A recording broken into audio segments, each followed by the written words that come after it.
On this episode of Beer Blue BS, Kidder and Howard are joined by the return of the Midnight Rocker, who hasn't been on since like episode 34, so well overdue. We're going to talk wrestling. We're going to talk live streaming. We're going to talk food. We're going to talk all sorts of things. Plus, I got a great beer drinking story for everybody. Get ready. The fun starts now. In a world where every Rob, Steve, and Lane has a podcast, two good brothers will try to rise above the rest. Howard Blues and the Mark Kidder invite you to pour a cold beverage, pull up a seat, and enjoy time with friends. Welcome to Beer Blues and BS. Good evening, ladies and gentlemen, and welcome to Beer, Blues, and BS, the podcast full of pop culture references that were relevant sometime between the Mesolithic and the Neolithic age. I'm your host, Howard Blues, here, as always, with my co-host, the man, the myth, the crunk to my ugh, the legend, the Mark Kidder. Kidder, how you doing tonight? Hey, Howie Blues. I prefer the Paleolithic era if I had to go for an era myself. You know, because that damn Loch Ness monster out there.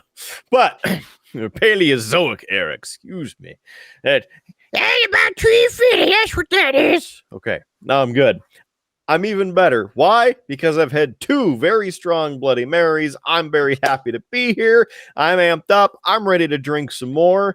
Howard, I gotta ask, how are you? Well, I'm here, Kidder. It's been a week. There it is.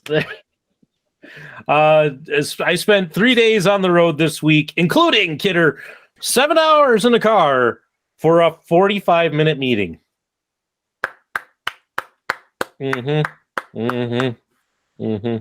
Classic. Yeah. Nothing like driving all the way there, having the meeting, driving all the way back, and be like, well, that was the day. Let's go home. Good thing your salary. Yeah. Yeah. So, and I have a good story from the week, Kidder, but I'll share that in a little bit. Okay. You'll get a kick out of it. It seems that I will, because, you know, I always enjoy the trials and tribulations of one Howard Blues as he traverses the state with well, you don't have a traverse. What are you driving these days? Chevy Malibu. Yeah. So you're Malibuing all over the place, those sorts of things. So I understand how difficult it could be at some points because of all of the plastic that's in Malibu. But I digress. As you were alluding to, it's another big show. It's another big night. It's always a big night on the show, but it's an even bigger night because coming to us remotely, all the way from all of the cities, the Minneapolises and the St. Pauls and everything beyond and in between, it is the one, the only, the Midnight Rocker. Welcome, all 101 of you Midnight Rockers. Cheers, guys. How's it going? It's better now. Thanks for coming back onto the show. Thank you for hitting me up the day before. I mean, there's nothing like the present, right? Yeah. It's nice to be back on. Like I was saying, was on episode 33 or 30? And here you guys are at 80. So congratulations on episode 80 now. That was really the jump off point when we started to make our tens and tens of followers. Thanks to you. No, it isn't. Thanks to you. That sounds like a dig. And you have way more people following you than we do. So I don't mean to sound like it. That it's a dig, because it's not. You're kicking ass and bringing notoriety to our little podcast corner of the universe. It's nice to go and do. I like to go do different, from live streaming to go on podcasts or, etc. For me, it's fun to just kind of test, and see how people, do their line of work, compared to live streaming where There's, no editing. It's just boom. So it's kind of fun, or I enjoy it coming on here and, talking and having a great old time with you guys. You could totally live stream this on your end. I mean, I'm telling you, we'll put it all together in post. It'll make sense later. He could, but I would fear the breaking of the internet on that, Kidder. And last time the Midnight Rocker was on, we ended up with a still frame of him for like the entire episode. I think we got all of maybe 5 seconds of actual movement out of him. So, yeah. Oh, great. We're stuck back in 1992 again.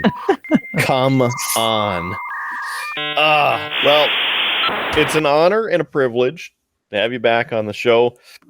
We have a couple things to talk about, and your generosity to help us. We'll chat about that. But as you know, I am already thirsty. It's the first little big point of the show, every show, and that is what's on tap.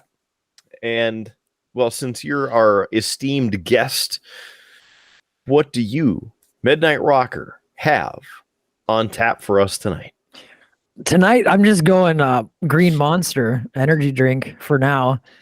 But I have been on the kick. When you recommended last time I was on the podcast, it was, what is that called, that cider? Ace Pineapple Ace. Ale. And I have been on that kick for about a year since I was here. Awesome. Oh, my God. Love that. And I usually get the pineapple is my favorite, or the variety pack. I told you it's going to change your life. Amazing. Or empty your wallet. And I get so much of it, periodically that they run out. Like, oh, wow. I'm agitated because up here now, a 6-pack is $12. And I'm like, damn, it's restaurant prices. Come on. Yeah, that's why the variety pack is cheaper. And that's why I go with that one usually. But on the nice sunny days, then we go, with the 6-pack of pineapple. Oh, this is so good. Oh, yeah. Now I got like pineapple thoughts and just dreaming. Diving under the sea, Yeah. I think a sponge lives on one of them. I don't know. Something weird like that. Maybe he has a mustache too. I don't know. After a couple, that's how I feel. I definitely feel like a sponge. Okay, great. So you got half of a monster, and I say half of a monster because it keyed out with your green screen. Oh, yeah. Well, there it is. Look at that. Good stuff. So you got a full monster now. It's great that you traded in. Went with the primo model. Awesome. I love it. Howard's like, when are we going to actually get on with the show? Howard's fine. Howard's enjoying this. That's all right. I'm good. Because it's different than my normal banter. Yeah. Especially the past, I don't know, 6 months. Yeah, we've been dealing with a lot of curmudgeon Kidder. It's Speak it's for yourself. I've been in a good mood. It's been great. Where's it been before the show, or when it's done? Little A, little B. So I knew it. Well, since we talked about the shirt and those sorts of things that you have available, we better throw it in right away that you, as in Howard Blues, or perhaps the Midnight Rocker, yes, you, moving your glasses, can get your very own brand new Triple B merch on the Triple B merch store. Go to beerbluesbs.com, click on merch right at the top of the page. beerbluesbs.com is right here on the bottom of the screen if you're watching the video version. And if you're listening to us, well, on whatever platform you're listening to us, thank you for doing that. It's in the show notes. So just go down to the bottom there and click on the website, beerbluesbs.com. A couple great new listings. And I don't really know if we've touched on those. Howard, have we really touched on those new listings? We have, and future Howard has been so kind as to then put them into the episodes. So, well, hell yeah. Mhm. That's how easy this is. So I don't even have to really talk about them. But I just want to mention the 2 new ones are protected by Murder Bird Security. You can be protected on your very own by repping that merch. And, well, you can pretend that you are Howard Blues and think that it's been a week. Because, damn it, we have that merch too. BeerBluesBS.com, click a merch. Which was mostly done because the local geek has been bugging us for it's been a week merch. So it's there. And it's been up for at least a week. So it's been a week since it's been up. And you know what? 0 units sold. Very disappointed in the local geek. He's always on top of this stuff. And damn it, he's letting us down. You know, he'll see this episode and then he'll be like, "Oh, it's out." So it'll be okay. Just give him 3 weeks. Give him 3 weeks. It'll be fine. It'll be fine.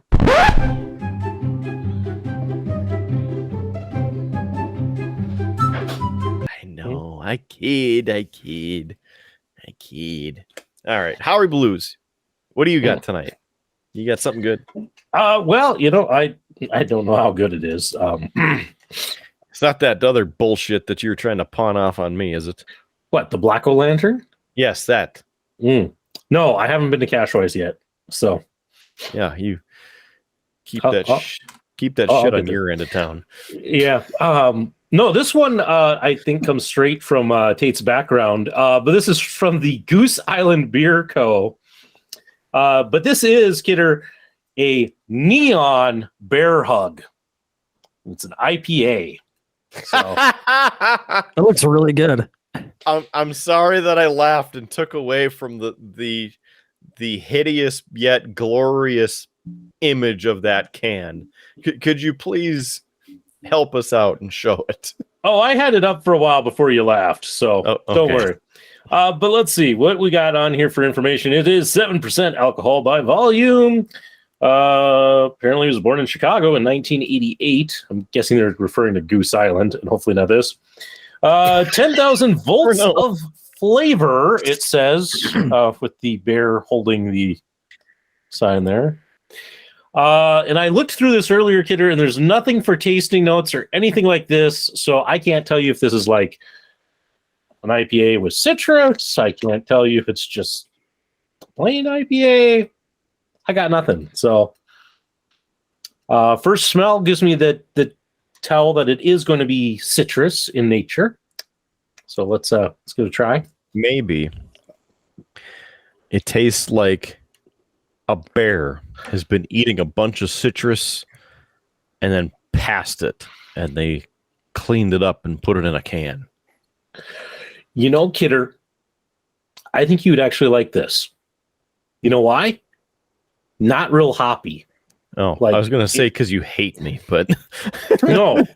It's got a nice light citrus flavor to it, kind of like an orange, but not that bitter hoppiness that you get with a lot of IPAs. It's kind of mellow for an IPA.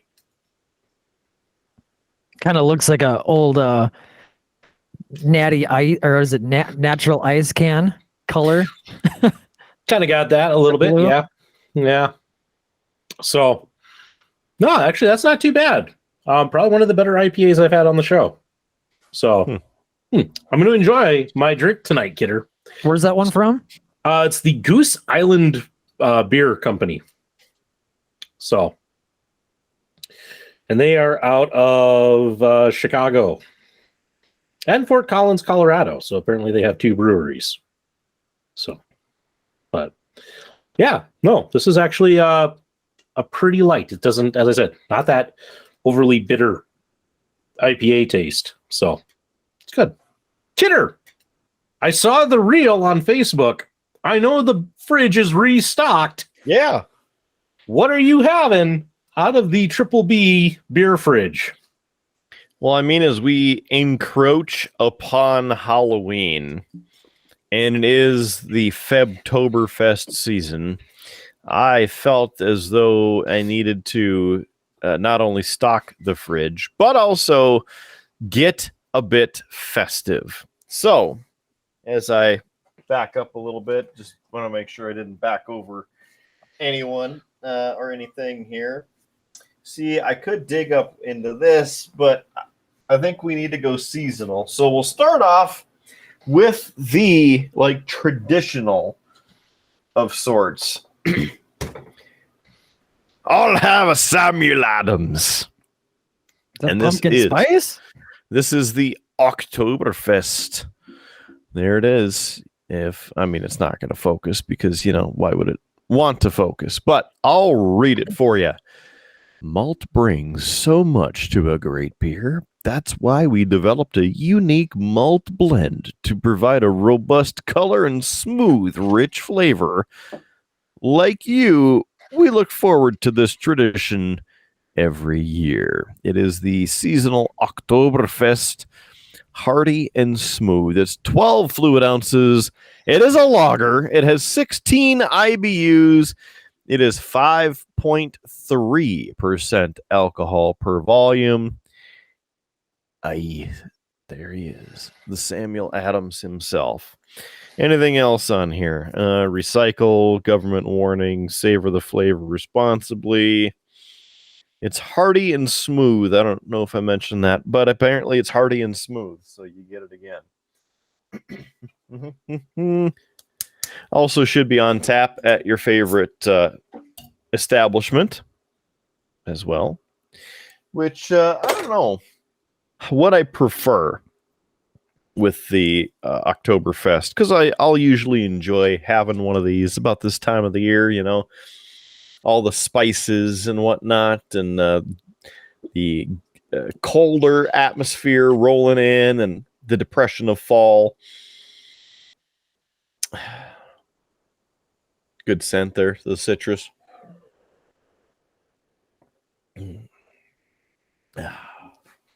Yep, that's a good old Sam Adams Oktoberfest. So, cheers to you guys as we encroach upon the holiday season. Which reminds me, we're getting into October, so I really do got to get you that Black O-Lantern, Kidder. You got to experience it. You need to do it just once. Nope. Tell you what, you do 2 of them, and then that'll make up for it. I've already done it. It's all on you this year. You get to drink the pumpkin beer. No, you do it again. I got my pumpkin beer right here. See, it's orange. Get on with it. Get on with it. Get on with the show. Stop blabbering. Midnight Rocker.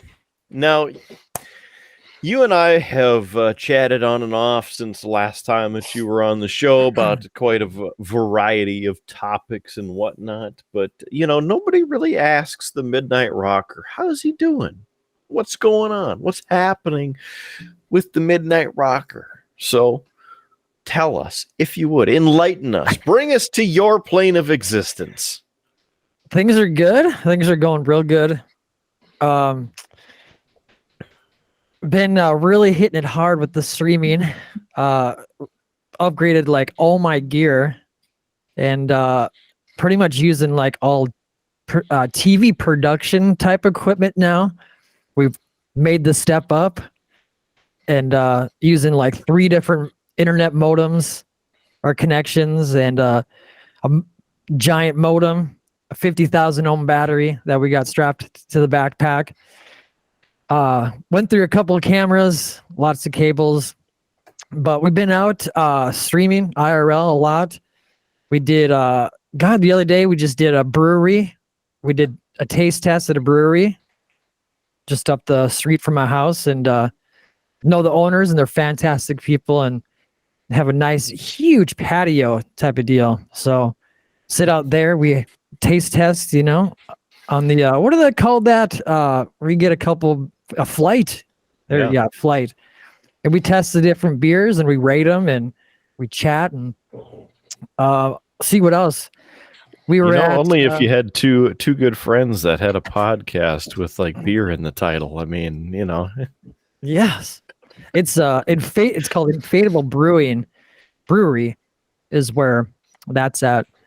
And it's all local right here, right down the block, which is so nice and huge. I mean, it's just huge in there. The tanks and stuff, unbelievable. Those are probably 30, 40 foot tanks, unbelievable.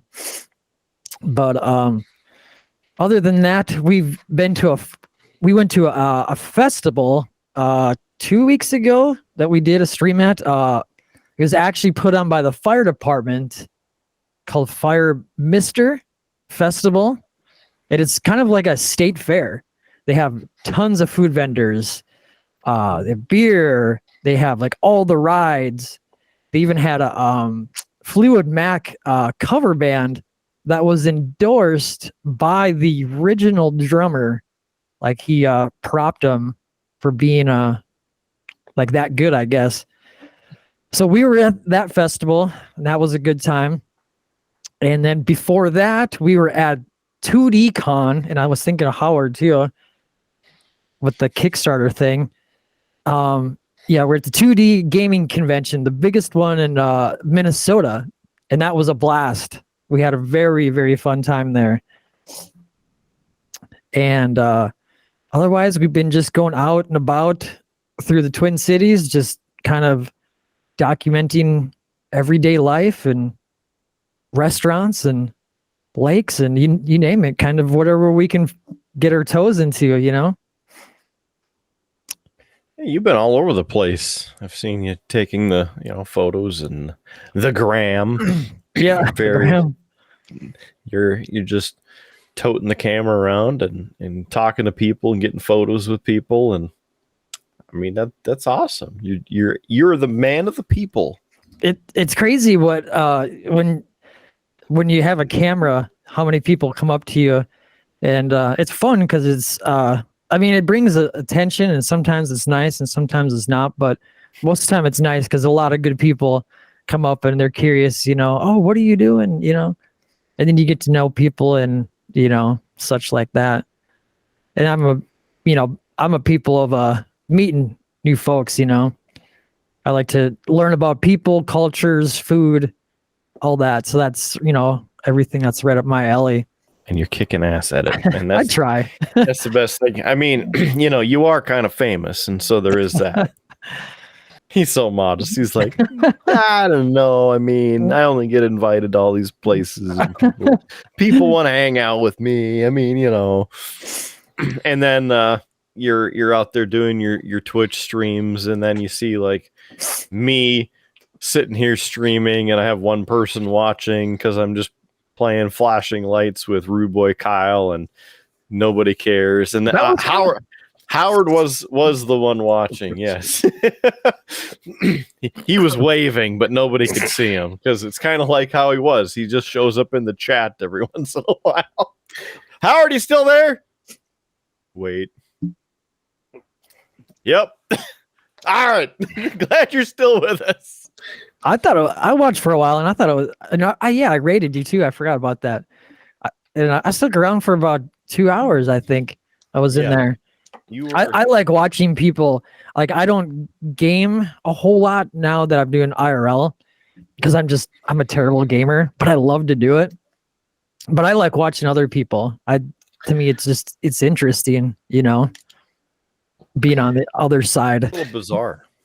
Yeah, no, I was watching Kidder. As listeners of the show know, I'm still without a dishwasher, so the dishes had stacked up. So I had my phone sitting on my window that's above my sink, and I had you guys on, and you were my entertainment, which is also why I stopped responding after a while, because it's like hands are wet, I can't type.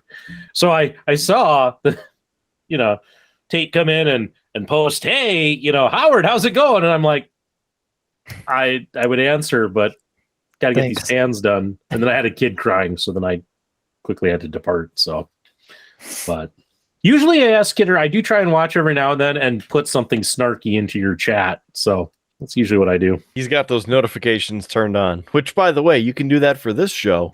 You don't have to. We just have to ask for you to subscribe and like an episode or here and there. You don't have to turn on the notification, but it'd be cool if you did.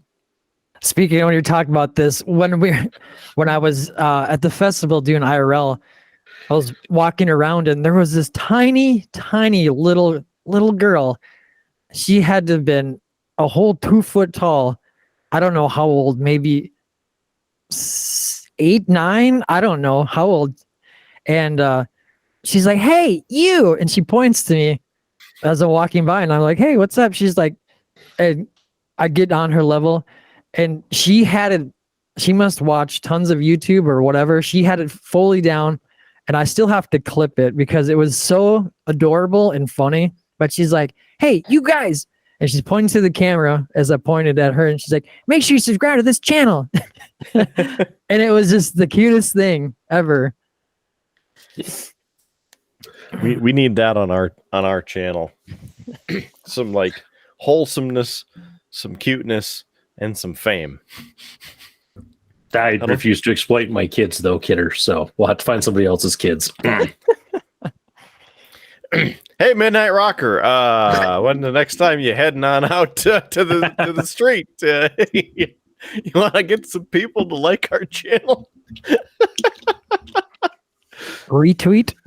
Damn pandering. Lowest common denominator.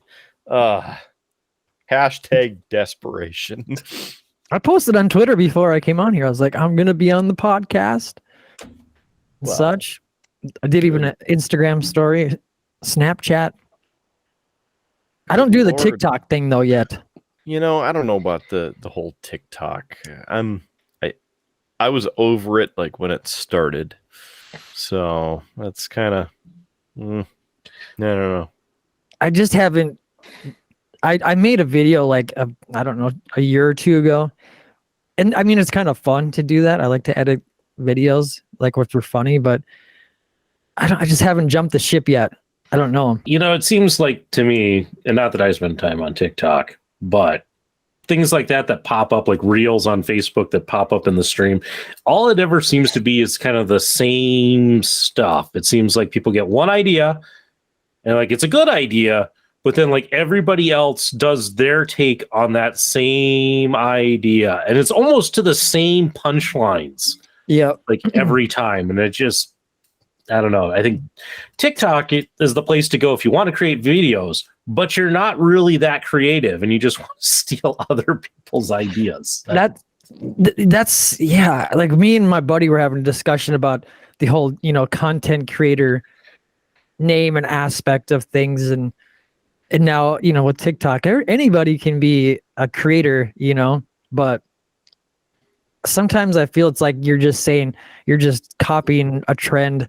I do think that is part of it is, and I'm guessing, and I don't know, I'm not a TikToker, and I don't know what the meta game is to play to get the views, but I have a feeling that part of it is you got to follow the trends for a bit. Yeah. Or have something just completely original that just captivates people. But it's just like the guy who did the skateboarding video during the pandemic. What was he skateboarding, and he did the cranberry juice? You guys know what I'm talking about? Yeah, he now like Ocean Spray sponsored him, and now he's like hanging out with Snoop Dogg. He's gonna be on an episode of Reservoir Dogs on Hulu. There are people who find great ideas and go with it. I know there's the one who he likes to find like different hacks and tutorials that people have put up and show like, why are you doing this hack? It's like an example is like somebody's like, oh no, my shirt sleeve is stuck in the door of the car. Let me get a scissors and cut it off. When the guy showed, but it's like reach into the car, grab the scissors, cuts the the sleeve, and this guy kind of goes and looks at it and goes, no, I'll just open the car door. Let my. There is a lot of we we do too. We look at different like hack things too. Or like I see it on I'll see it on Instagram reels, all the time. Some of them are really good hacks that they have, or like different food recipes, and you're like, holy I never thought of that,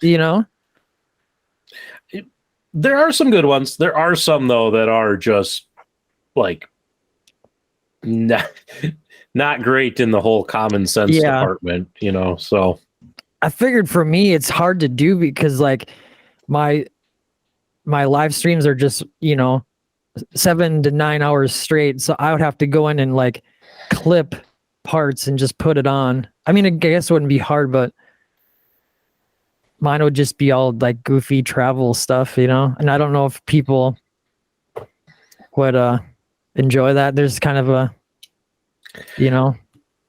Well, if you get low on content, you can just replay this, and then, everybody will end up dumping off your channel. So maybe don't play this. And here's a funny thing too, like about the TikTok, Instagram, and now YouTube does the shorts, you know, like, I got offered like about a year ago, Instagram was like, because they're trying to compete, you know, with the YouTube and TikTok. I haven't done any yet of the like Instagram reels, but if I get so many thousands of hits, they pay me a certain amount of money. So like, it's kind of neat. I guess maybe I should start doing that, because like they're all monetized and they're just like, yep, hit this many views, you get paid this. If you hit, you know, 1 million, then it's this. And like some of it's like, holy, the money is actually really insane. But I just haven't gone that place yet. Hey, Jake, I have a way that we can hit 1 million views. Okay. We need to make about 999,000 videos. Let's go. Because some people watch it, like one person will watch one video twice. So we're good there. But the rest of them, at least one view per video. We better get a start on it. I think you just need like one good video that's somewhat confusing, so they watch it like 10 times trying to figure out what on earth it was that we did. Kind of like we talked about it on an past episode of the show. There was a guy who it was a dance to the song Wellerman, and he had copied himself. So there were 5, each one wearing a different colored sweatshirt, and then he color shifted it during the video, so that all of a sudden, when they finally all rotated in the dance, the green guy, which had started at the front, was all of a sudden back at the front, and people are like, wait, how did that happen? And it's like, well, he colored, like, I do enough video editing that I knew exactly what he did right off the bat. But I'm sure it got enough people watching it kind of going, wait, how did he do that? How did it happen? He's really good at changing his shirt. Hey, I got a story for you, Kidder, that comes from this week. What you got? You'll enjoy this. So, part of my travels this week was out to Medora. The Theodore Roosevelt Presidential Library is being built out in Medora, and I've gotten to sit in on some of the meetings and such with that. And anyway, they were doing a big celebration because they've hit all their fundraising goals for it. And it was kind of the VIPs who've been involved, stakeholders who have been involved, and the community. Kind of, my executive director put it the best way. It was basically a sales pitch to kind of get everybody like on board and happy that the library is coming, because there are some folks in Medora who are not happy that the library is coming. So went to that. The governor was there. There were some speakers, but it was a good event. Some really good food. The chef, whose name I'm blanking, and I don't think I grabbed one of the menu cards, so I have her name. But the chef, she was a Native American. I'm trying to even remember the tribe that she was with, but it was like fine cuisine, but based off of traditional Native American food. It was fantastic. But the second part of this, Kidder, was the next day we had the potential of having the governor visit the Chateau de Moras. So my executive director wanted me to stay over so that I was available just in case. Since I used to manage that site, I still oversee that site. He wanted me to be a part of that. So because there was a big event, a lot of people in town, I ended up actually staying in Dickinson, and I stayed at the Astoria Hotel in Dickinson. And the reason I bring this up, Kidder, was when I checked in, because I checked in on my way out to Medora, with my room, I got a free complimentary drink ticket at the lounge. Wow. I was like, sweet. Because I'm driving a state fleet vehicle, and when you're driving the state fleet vehicles, you're not allowed to drink. So at the event, I wasn't able to have a beer. I had to drink the fruit punch because I was driving a fleet vehicle. So it was nice to get back. You know, the idea was like, I'll get back to my hotel and I'll have a beer. It'll be great. It'll be a great way to unwind at the end of the day. So I get back to the hotel, drop my stuff in my room because I hadn't done that yet. Drop that in, grab my drink ticket, head to the lounge. Kidder, on the door, it says, you know, what was it? Astoria Lounge open 4 p.m. to 9 p.m. It's 9:15. Howard gets hosed again. Oh, wait. Oh, there's more? There's more to this story. Billy Mays has more. So I look in, and there's several people sitting at the bar. And I'm thinking, well, okay, maybe I'm looking at the wrong time on my phone because there's some time changes and things. I'm like, well, let me go in. The worst they're going to tell me is, hey, we're closing soon. You know, that's fine. So I go in, have a seat at the bar. Bartender comes. She was in the back room, but she comes out. And, you know, she's like, can I have it? I'm like, oh, yeah, I'd like to get a beer. She's like, sure. You gonna get any food? I'm like, no food, because I didn't want to be the jerk holding them up, and I had just come from a fight, and no, just the beer. So I'll have they had Kona Big Wave on tap, which was kind of the best thing that they had on tap. So I was like, I'm gonna go with that. Now, Kidder, you might be thinking, complimentary beer. You know, it's going to be, you know, like maybe a pint glass. You know, it's not going to definitely be a tall. You know. No, I figured it'd be a bottle. Personally. Yeah, no. She goes into the back and comes out with a big ice frosty mug. I mean, it was big. I'm like, well, holy shit. Okay. So she pours that up, and I slide her the drink ticket. So it's great. Big beer. And I'm drinking it. Unfortunately, they had like the weirdest assortment of stuff up on the TV, Kidder. Like it was WDA News, Archer from a future season that I haven't seen and couldn't quite follow with the subtitles and all of that. But Archer will be important because that's how I'm going to be basing time, as time becomes an important element of the story. Turner Classic Movies was on, and that was the audio that they were playing into the bar, which was weird. It ended up being a really weird movie. I kind of tuned into that quite a bit. It was like a lot of singing and dancing at the beginning, and then it turned into like a fist fight, which turned into a standoff with somebody getting shot, and then the whole bar collapses in the movie, and then they end up like in limbo with angels and demons vying for for like a 1920s, 30s movie. I was like, what the hell am I watching? But and you never text me once. So I'm sitting here drinking this beer, and because I know I am past their closing, at least what they said on their sign, I am trying to get through this, Kidder, which you know. So how many hours? Well, just wait. You'll be proud of me on this one, Kidder. Because Archer had already started, because as I said, 9:15. And I am drinking this thing pretty consistently, trying to get it down. But as I'm drinking it, a part of me is like, man, you know, I'm clearly here at the end of the shift. I don't have any money to tip with. Oh, no. And I should leave a tip, because I'm going to be forcing these people to be staying a little late, because as we all know, I am the slowest beer drinker in the West.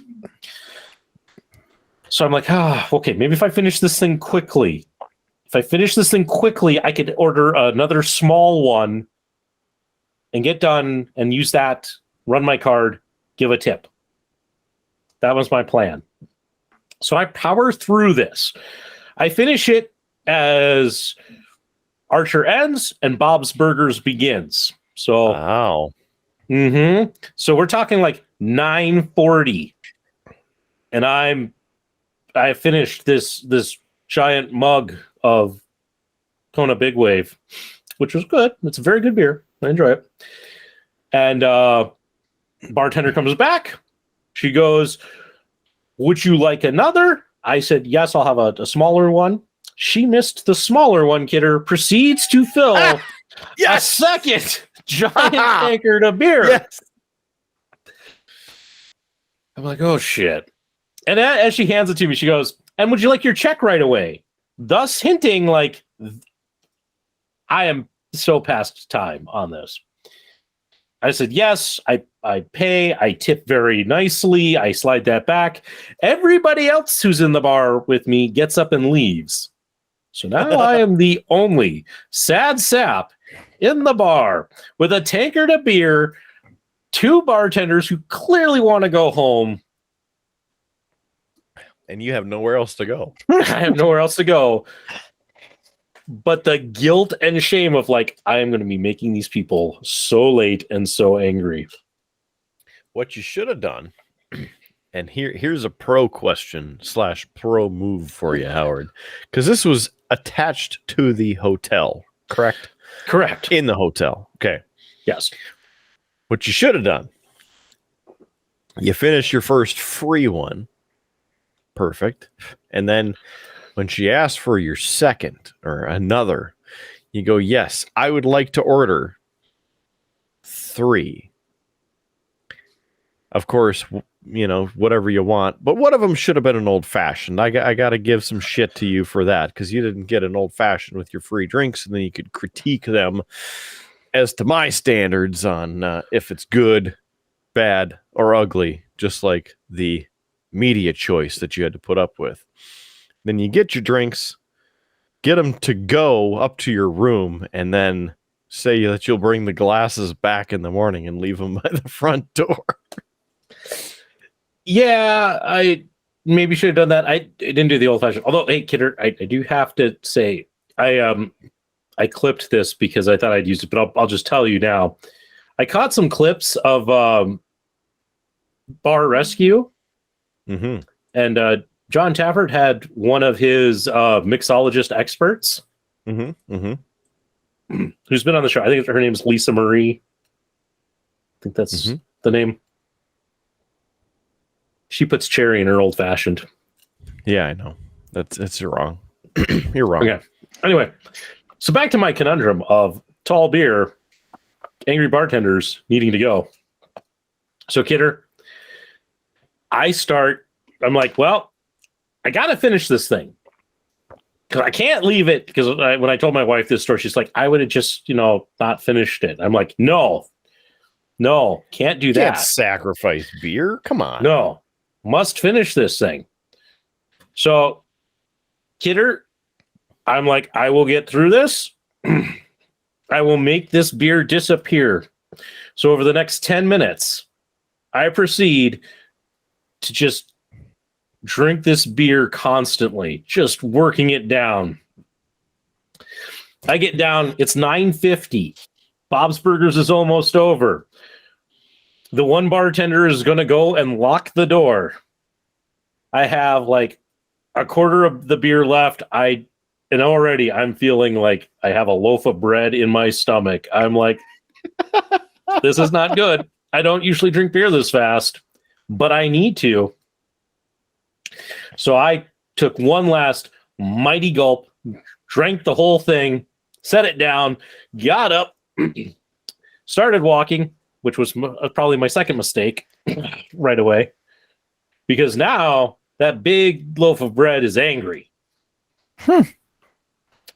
And I start walking toward the door, and the thought going through my head and just the feeling inside is like, one of two things is going to happen. I'm either going to belch or I'm going to vomit. One of these is happening. Kidder, my room is on the opposite end of the hotel from the lounge. Perfect. And with every step, that feeling gets worse. We call that the unnamed feeling. as a Metallica reference. Just we'll put that right there. Yeah. So I am power walking as quickly as I can in near panic that I am going to lose all of this beer I drank over the exquisitely awful carpet that is in the Astoria. I get to my room. Luckily, it wasn't one of those where like you have to slide the key and hope you get your timing right. It was just a wave the key, saving valuable seconds. It was slightly panicked, kidder. I kid you not. I hit the door. I open it up. I go racing into the bathroom. Flipping the toilet seat up. Like, okay, let's see what it's gonna be. I got lucky. It was just a belch, but it was like, oh, this was miserable. So. It was a very miserable night. I survived. It's good that it also just came out that end, right? Yeah. So, thus, again, proving why I tend to drink beer as slow as I do, because bad things happen to me when I drink a whole mug of beer in like 10 minutes. It wasn't good. It was not enjoyable. Sounds like we just need to do more prepping with you. Practice. Get you going. Built up. No, it's okay. I'll stick to my speed. Oh. How about you and I, Tate, you need to come with us too. Let's go down to Las Vegas. Go to Bally's and the Cabinet of Curiosities. The Lock. Let's go there where they make the custom cocktails. Let's have some of those. I think we need to go. I'm down. I haven't been there since before pandemic. So it's been a while. That place had just opened a week before we discovered it when we went to Vegas. And so we were really some of the first people to get to figure out how to get in there because it's a speakeasy. They have a bar out front that has a different menu as well. So if you don't want to have a reservation and go through the whole process, there's that. Anyway, go back a few episodes because full details on that and my experience there and the gorgeous atmosphere and even better drinks and the fact I specifically asked after ordering an old-fashioned how they make the old-fashioned. And there's no freaking cherry because cherry doesn't belong in a freaking old-fashioned. That's what it is. Howard Blues.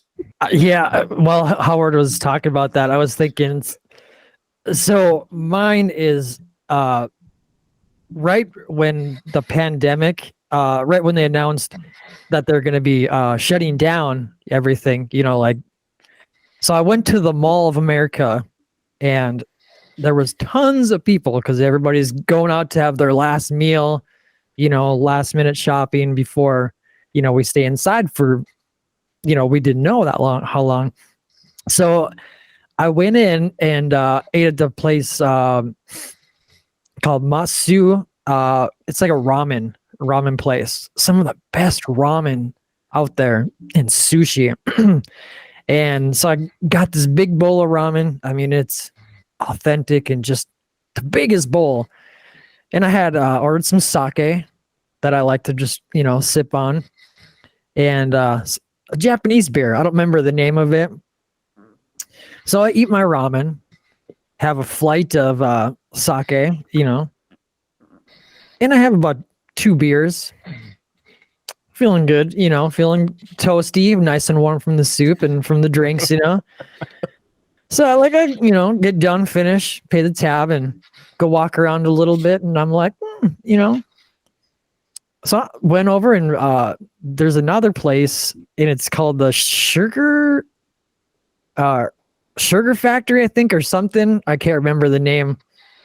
And they have these big drinks, like a fishbowl. You know how you can have like those fishbowl drinks and they're like 32 ounces or whatever, and there's supposed to be multiple people that drink these. And I don't know why I just got a wild hair. I said, I'm going to try one, So I went up and ordered some kind of whiskey, rum. God, who knows what was in it. I just said, this one looks cute. Give me this one, And the bartender's like, you gonna drink this alone? Like, yeah, just me. Okay. So it comes back and gives me this big bowl. I'm like, oh my God, there's no way. So I sit there and, I'm watching them make drinks, and they serve blue burgers of all the weird things. Like the buns are blue. If you ever had it's a very strange, I don't know, thing. But they have like a lot of candy drinks and such. They'll put like, gummy bears in this or Skittles and whatnot. But anyways, so I sit there and I'm watching like Travel Channel or whatever they had on, and I'm sipping away, and I got like maybe halfway through this like 32-ounce fishbowl, and I'm like, oh, just like Howard, and like, oh my God, I don't know if that's a burp, fart, or what it is. And I'm like, I told the bartender, I'm like, I'm good, I'm cashing out. He's like, holy smokes, I'm really proud of you for one person to drink that much. He's like, usually some of the girls that come in here, or some of the women, they'll have 4 or 5 and they can't even drink that much what you had. I don't know if I feel proud about that or not. Anyways, and I was like, I could feel it just coming up, like oh, that whiskey type of burp, and I'm like, oh my God, I gotta get out of here. And he like disappeared for like 10 minutes after I'm like have my credit card sitting there, and I'm like, oh my God, I don't know if I'm gonna make it. It comes back and I sign it real quick, and I'm running, well, not running, but I'm sprinting towards the bathroom, and that sake, that whiskey, those Japanese beers, that 32-ounce, and oh yeah, it came up all right. The fountains of fame. It was very came up very soupy. And how long was it until you had ramen again? Quite a while. Quite a while. Never. It's kind of forced on you too, but I mean, aside from that, it was probably a while since you really wanted it, right? That's the first time I've actually been pretty buzzed up in a shopping mall of all places. Usually you go be at a bar, but yeah, here with thousands of people, and I'm spinning and trying to figure out where the bathroom's at in this giant, complex. The interesting thing is I was waiting for Brother Nico in the Minneapolis St. Paul airport because my flight arrived at 7:10 a.m. and his arrived at, I want to say, 9:45, and then our connecting flight to Las Vegas left at I don't know, like 10:40 or something. So what did I do? I could eat. Went and sat down at one of the airport bars and restaurants, had some tasty breakfast, and then, oh wait, you have how big of beers? Oh, they're this big. Sure, it's 7:20 in the morning. Why not?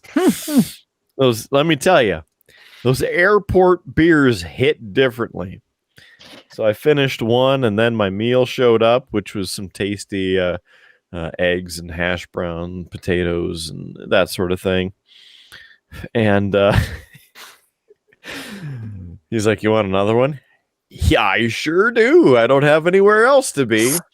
So I had the second one, which again, nice big tall beer. Finished my meal, and I finished that, and I'm like, comes back. He's like, you want another one? Yeah, absolutely I do. By the time I finished that one, because I don't know, each of those are like 40-ounce beers. How much was it? Probably the amount of a 12-pack or the... my meal there with tip was, I think, $70. there's that. But by the time brother Nico came finding me, because he texted me that he landed and he was waiting to get off the plane, I set him over here at the restaurant by the gate, and so he kind of found me, and I'm like, hey. He's like, airport beers. So I'm like, yes, airport beers. It's good, especially in Denver. Like I've noticed in Denver too, because like the altitude or whatever, mile high, baby. Like the beer and the liquor there, like just hits harder. I don't know. It's the lack of oxygen to your brain to make it feel better. We'll go with that. Have you been on any other podcasts recently? Any other shows? No, not podcasts. I did get, this is a while ago, and I don't know if it's going to go through, but, magazine, there was a magazine that, contacted at one time about doing press for that, and, we haven't been in touch or got to that point yet of things. I don't want to go into, but otherwise, no podcast. Otherwise, the last one was with you guys. Haven't done anything like that recently, but. Well, that's okay. I mean, you are a busy guy streaming all over the place, going for walks. I mean, I see the tasty food that you're eating too, making me jealous all the way up here. And I'm like, man, it's only 6.5 hours to get there. It's amazing how, like the streaming takes up so much time, and you're like, all this time goes by and you don't have much, time to do other stuff. So I try to enjoy, like when I get my time off, to try and do things, because when it's, when you're live, you got to try and keep that entertainment going. Be your own best hype man, right? I try. You're pretty hyped up, so it's good. I can be most of the time. I have pretty good endurance. Sometimes, unless I had too many cocktails the night before, then the endurance level won't be as hypey, but I'll still be there, here and over there. I like it. I mean, you're kicking ass, and you're making us proud here at the Triple B. You're making us proud. You know what I'm saying? So thank you for kicking ass. The reason that I asked is because I had the opportunity on Wednesday to join a Metallica podcast. Really? And Howard, I don't know if I even had a chance to tell you about it yet. Hey, Kidder, for once you have breaking news that I don't already know. Should we use the? Should we do the thing?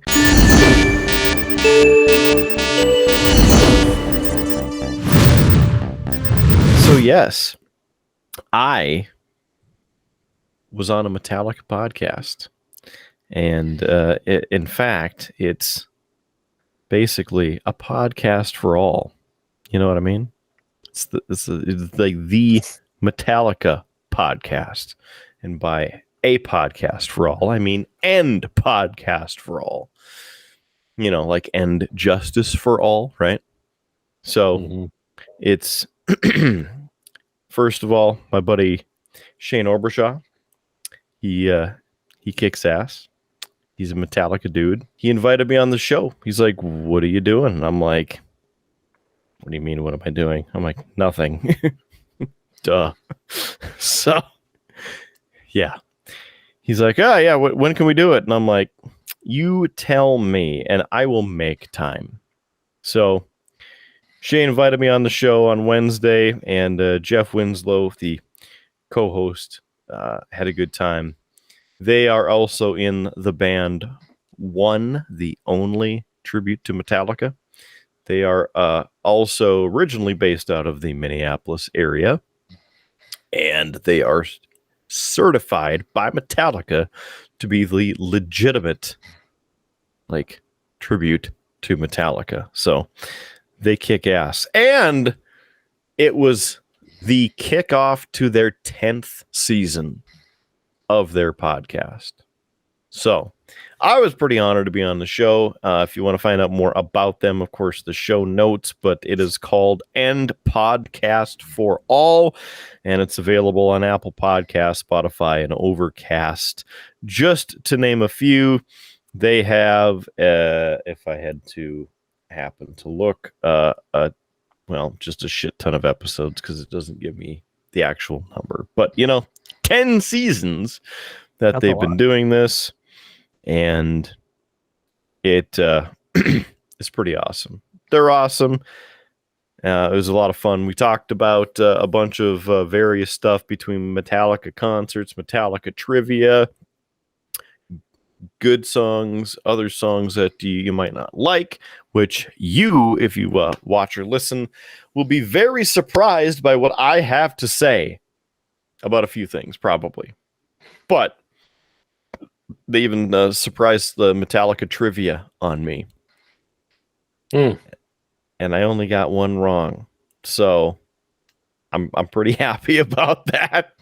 Because they're like, yeah, surprise, we're gonna quiz you now. I'm like, son of a bitch. Here's my shining moment to fail. But alas, I carried the Metallica torch.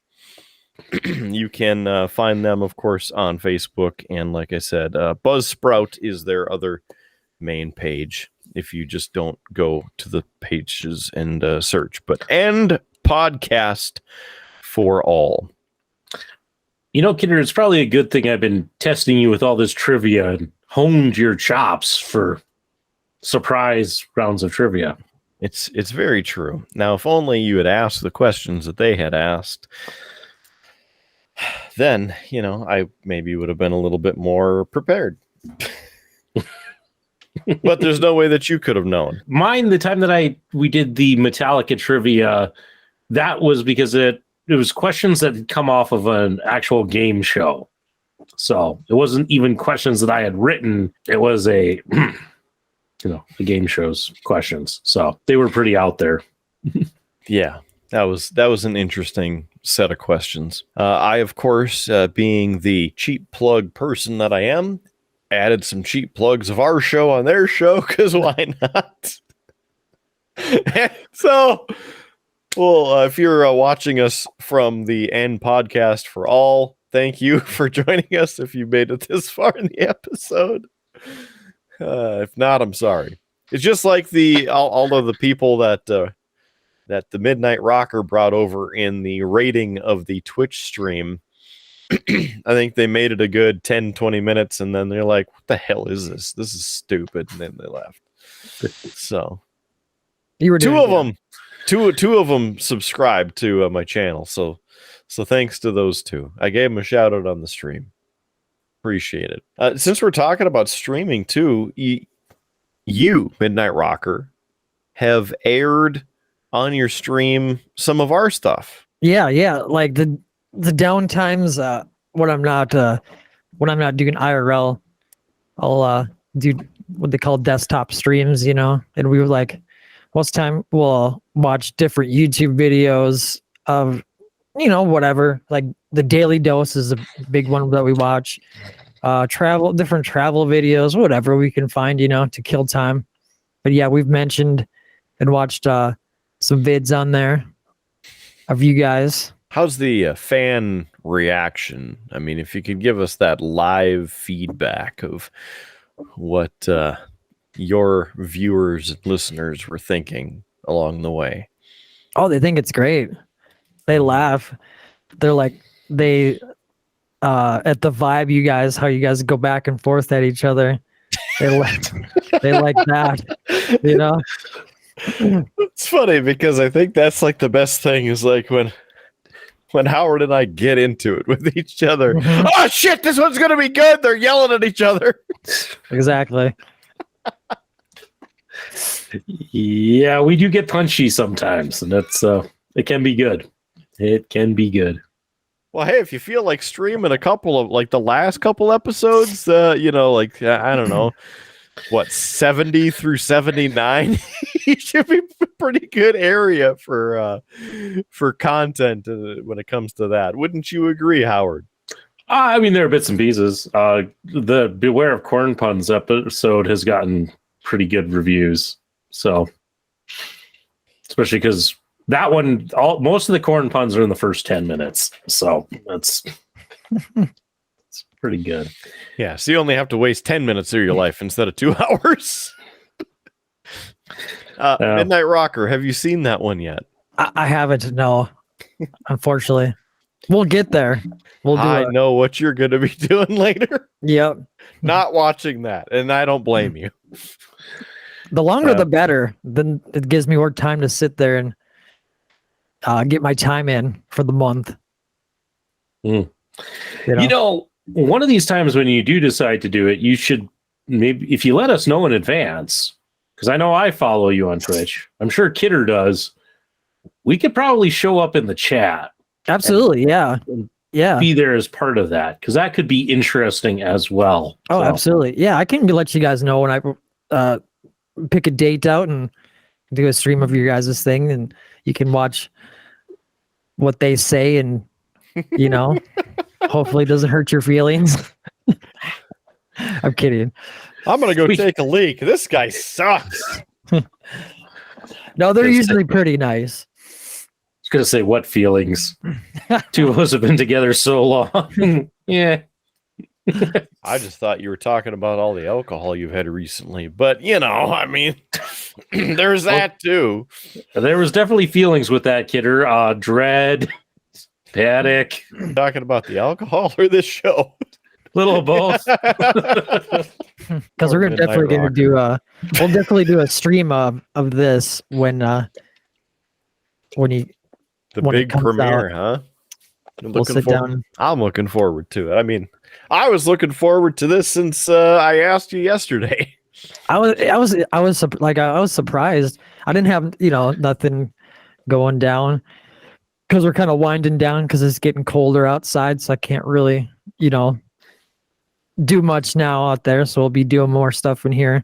So it kind of was perfect timing in the transition period there. So it worked out real good. I think it's dark super early too, so I'm guessing that you don't carry a giant lighting kit with you, right? No. Some people do. There's guys that do, but it'd be too hard, I think. I don't know. I try to. The backpack is already heavy the way it is, and plus you're holding a selfie stick with a camera, Try to be light as hell.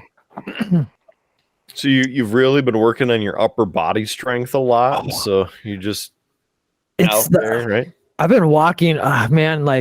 So on Google Maps, it tracks you, and I have mine set on. I've had mine set on since 2015, and it shows you, where you can go back to each day. And I got Howard with the Hulkamania. It's running wild on him over there. No, that actually wasn't what broke me, Kidder. It was a thought that went through my head when he was talking about all this. I could hear JS Gunslinger's voice in my head going, "Have you thought about putting the camera in your pocket?" Yeah. That's a good one too. Yeah, thinking of when he live streamed his skid steer shenanigans during the snowstorm, so I could hear that voice in it trying to solve the problem. Just put it in the pocket, right? Yeah, he put his phone in his pocket, filming outwards. So it was that. So I could hear that voice. Have you thought about putting a camera in your pocket? That cracked me up. Quality wasn't too bad until he started doing shitties in his parking lot. And then the quality went to shit because it was so blurry. It was just spinning. Anyway, you were saying before I rudely interrupted. No, just been putting on a lot of walking miles. When I did that festival, it was 8 miles, 8.4 miles I'd walk that day or something. Holy crap, man. Good work. So it's been putting on a lot of miles, but it's nice. Get the exercise. In the fresh air. Yeah, some people though sometimes think I'm pretty wacky because I'm sitting there talking, and Just walking. Yeah. God, he's strange. I do have to say it was kind of funny, and I got that vibe when I was in Fargo at the Fargo Brewing Company for that concert I attended, because I did a what's on tap on location. I've seen that. And a preview, and of course, high technology of cell phones, right? So I'm sitting here doing the typical selfie broadcast record, and as I'm looking past the phone, I can see people like, oh my god, what is that guy doing over there? He's like recording himself and he's talking loud. Like, what is this? And so I'm trying to keep the train on the track here as I'm seeing this and processing it and trying to then spit out something coherent here. And then what? Howard. I'm just also thinking of the from the newest Kidder's log. When you were poolside at Bally's, there were a couple of guys who gave you the stink eye as they walked past in your Star Trek cosplay, doing the same thing. That's originally where I thought you were going to go when you started talking about this. So, well, of course, that happened 3 weeks later, and so I mean, I travel, hundreds of miles into a different universe, and the same shit still happens. Damn guy can't even create a video vlog or anything on his own anymore. So, Howard, I'm going to need you to come along next year. I need my trusty photographer, videographer, production team. Man, I got kids. I can't be gone that long. Okay, Heath Slater. You fly down, maybe one day. We'll get it all out of the way. Then we can have a legitimate view through the vendor's room. Because this year, I did one of these where I just kind of held it like I'm holding my phone so nobody would look and like, are you taking video around the vendor's room or something like that? Again, JS Gunslinger would tell you, just put it in your pocket, They have pockets. They got rid of pockets in the future. You don't need pockets in the future. That seems like a design flaw in the future. We can give Star Trek a lot of credit for predicting a lot of things, but pockets being obsolete, I think they got that wrong. If we had a holster, I could holster my phone and then get a side view, right? Or there is a guy who created his own EV suit from First Contact. The helmet and everything. The entire suit. It lights up exactly how it lights up in First Contact. He wears that around. Very detailed. We could put a camera on the helmet and then we wouldn't have to worry about it because it's got lights too. And then it's like Master Chief. You just look around and record whatever. It's a great idea. That seems like a lot of work, Kidder, that could be solved by just taking a roll of duct tape and wrapping it once around you and duct taping your phone in the upright position. Man, it can't ruin my quality threads. That's why I need you. I'll duct tape it to you. He'll buy you some drink tickets. Yeah. I'll buy you a drink. I can't guarantee what's in it, but I'll buy you a drink. And there's even some of your friends there. They're twisted and demented Star Wars people. Yeah. They're probably like, hey, do you want to slum it a little bit and go down to the Trek convention? Yeah. Like, I could see that. Did I start talking about the new episodes of Bevis and Butthead? Because it kind of seems like that's where we've delved to. Are they good? I have not seen them. I laugh. I laugh at them. Yeah. I'm like I'm a huge fan of that.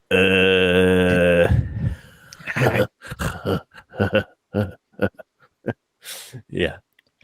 That's kind of how I feel with Howard sometimes. Like I was so excited. Hey, Butthead.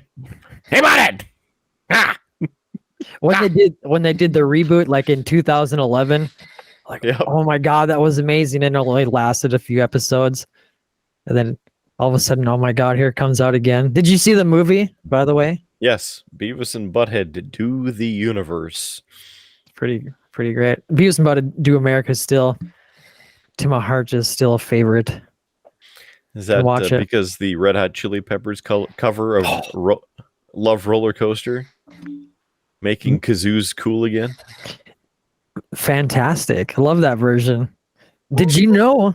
I was just reading too in Revolver magazine. Rob Zombie, what is it, like that part in Beavis and Butthead where they're like tripping on the is it peyote or whatever? He actually drew some of that stuff, like the LSD, like colorful stuff. That was actually some of his artwork. I heard supposedly. Howard, you were there with the show with Rob Zombie, weren't you? Yes, I was. I was at the Rob Zombie show. Because that was Rob Zombie, Korn, and nothing more, I believe. I don't remember. A third band. That was not one of the things I remembered from that concert. You know, there were other things, because that was the concert where I had the backpack full of Rock 101 t-shirts. So I was basically your guys' Sherpa. So, like, I got to go up on stage when you guys went up there, but it was mostly so I could stand there with the backpack open and you guys could run over, grab shirts, and throw them to the crowd. So there's that. Scar the Martyr was the third band. That was Joey Jorgensen from Slipknot. He was the drummer for that band. Yeah. Great album, by the way, when that came out. Yeah, the Night of the Living Dreads tour. It was good. We got to meet Korn that day and got to intro him on the stage in front of a sold-out crowd, so that was fun. I was going somewhere with all that, but no idea. Rob Zombie, he was sick, and so his set was not that good. I did appreciate that he used the old 1930s King Kong as background while they were setting up his act. That was good. Appreciated that. See, there's things at a rock show for Howard as well. Yeah. I think I was also doing a lot of like watching the audience and pointing things out. Like the kid who was there with his mom. That was a good one. I think there was a guy in like a clone trooper mask too. I think that was that concert. Howard's been to a few of those experiences with me. Now I would need to bring Midnight Rocker, and then he can bring the trifecta. Been a while since I've been to a show. I could definitely use it. What do you think, Howard?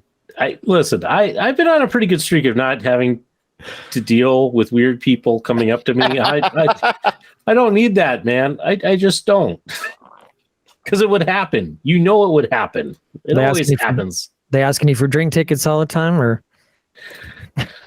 It's like if he's Silent Bob. Yeah, it's like my superpower. If there's somebody weird and strange, they'll find me. And a lot of times I can't hear at those shows. I have a little bit of a audio processing disorder, so when it gets loud, it just becomes white noise to me. So a lot of times people will try and talk to me, and it's like, I have no idea what you're saying. It's which usually gets me into awkward situations, which is usually where Kidder will walk away and abandon me and enjoy the show of me trying to get out of whatever situation I've been left in. Howard looks like he found somebody nice to talk to. There's something happening over there. I should go see what that is. I'll come back later, Howard. Like there was the one concert where, again, I was running the camera and taking photos because Kidder was introducing the band. And I come in and I'm taking the lens cap off and I was just kind of checking the lighting on that. And some guy thought I took a photo that he was in. He saw the name badge. He comes over. He's like, "Hey, you gonna post it on the Rock 101 Facebook page? Man, I'm gonna be looking for that." And that's about all I caught on it. And I think he was trying to get me to like friend him on Facebook, but I couldn't convince him. I wasn't with the station, because he was with the station. I was there with the station, but I wasn't employed. And yes, I have a credential, but he wanted to know, like, what time slot are you on? I'm not. So you should have said 3 to 7 and help build the extra mystique for my show. You know what, Kidder? But you were so well liked. If I would have said, from 3 to 7, they'd be like, bullshit. That's Kidder's slot. Like it would have gone a very different way. And then I see a giant pile of people over here where you were once standing, and I come back and they're beating the shit out of you. No, he's with me. It's fine. Well, or they'll just ask you to go on a quest with them and then have you do all the work. Technically, I was a part of the Killer Kidders show. Back in one of your intros, we had me being the big kind of announcer voice that did the whole, ladies and gentlemen, now making his way to the ring, Killer Mark Kidder. Sat through enough of you recording your show. That's for sure. Yeah. See, you were involved with the show. No, it wasn't. I sat there and listened to you record a show. That's not being involved. You had your opportunity to pipe up. Yeah, and you never did. Yeah. Hey, what about this thing? Yeah, that wouldn't have happened. Okay. Fine. Well, he's getting up. What's he doing? Where's he going? Tate, I thought that you would have left us by now because of how just ungodly exciting we are. Oh, it's fantastic time. I'm used to sitting here. Well, I am super glad that you have joined us again, because it is something of legend of you joining us. It's always a pleasure. I like to, like I said earlier, I like to be on like the other side of the creations of people, instead of me doing the work, it's nice to be on somebody's side where I can just sit back and holler a little bit and watch everybody. It's kind of weird, isn't it? Feels nice. I enjoy it. I do. Make Howard do all the work. Absolutely. Pretty good. Did you go hunting? Me? Yeah. Yeah. For those. There they are. Nice. Normally, if you hold the KJ one up when you talk again, but normally what it would say, because I made all of them, I'd have the name on the top, and then underneath on the second line, it would be your time slot of when you're on. And so Howard Blues, or Jake Blues, because we're Elwood and Jake. Yeah, mine on here says on a mission. So that's what that one says for the audio listeners. But yeah, no, I still have them, Kidder. They're down here in the cave. So there's the old credentials. But yeah, I do remember I had a guy who he just wanted to know, when are you on? And it's like, I'm not. I had to try to even point out Jake Blues. It's a movie reference. You're not going to get this one, are you? Kidder, I see I see a large chunk of text on here saying that you want to talk a little bit of wrestling. I think that we should, because it was a monumental week in the wide world of wacky sports, as in wrestling.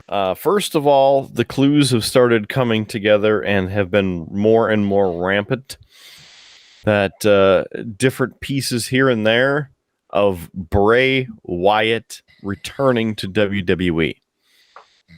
There's even footage of him getting in ring shape that showed up earlier today. So we'll see. Little clues include certain songs that WWE has been playing during the entrance period for people to come into the live events. Also, a QR code you can scan, and it takes you to a website with a white rabbit. And just today, another reference of a white rabbit and then GPS coordinates, which happens to be Rogers Place, which is where Monday Night Raw originates from on Monday.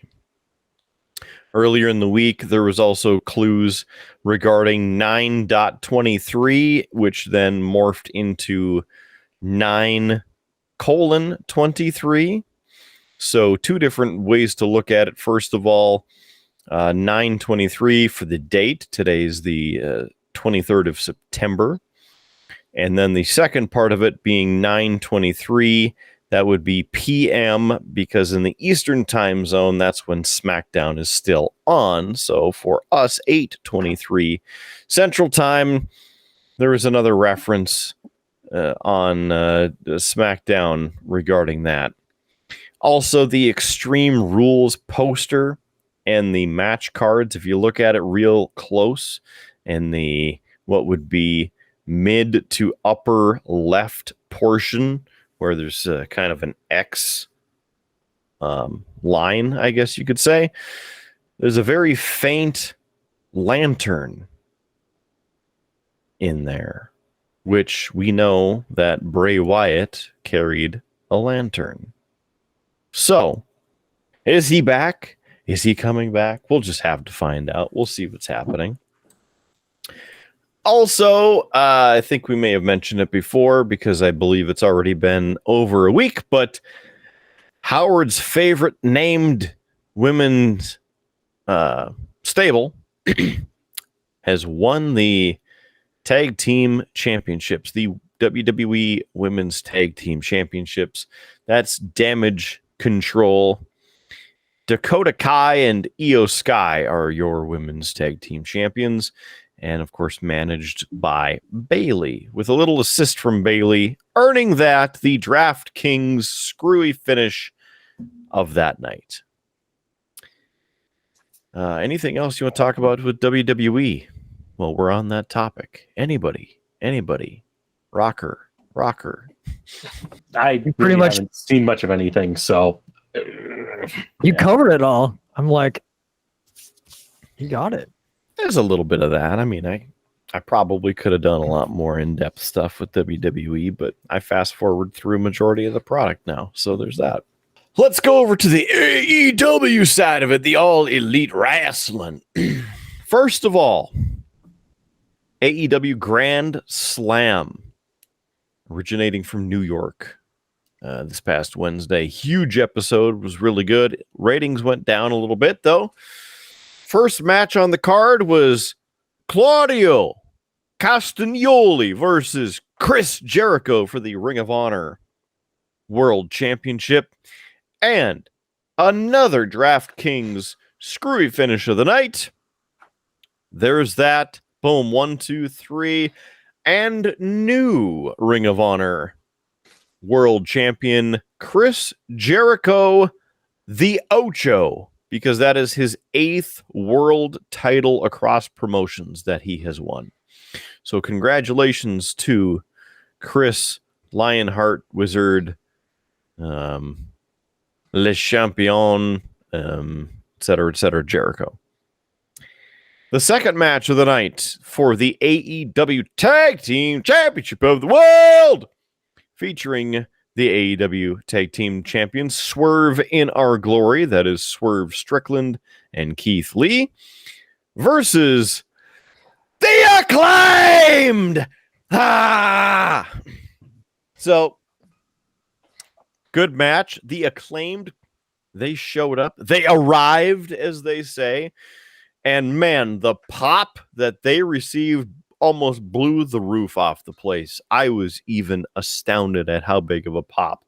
But this one featured a little bit of a shenanigans as well. An assist from Big Daddy Ass, i.e. Ass Man, i.e. Billy Gunn. And new AEW Tag Team Champions of the World, the Acclaimed.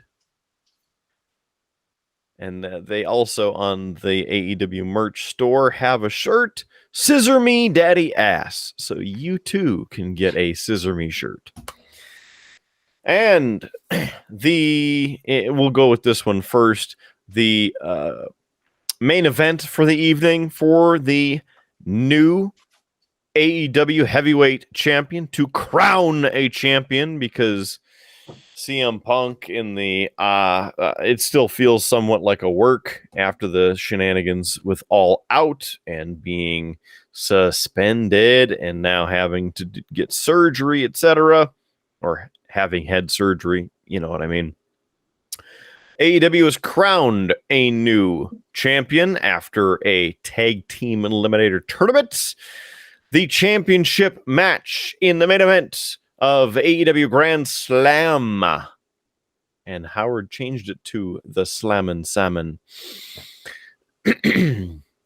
Was Bryan Danielson versus Jon Moxley. And your new AEW World Heavyweight Champion, the first ever 3-time champion on AEW, that is Jon Moxley.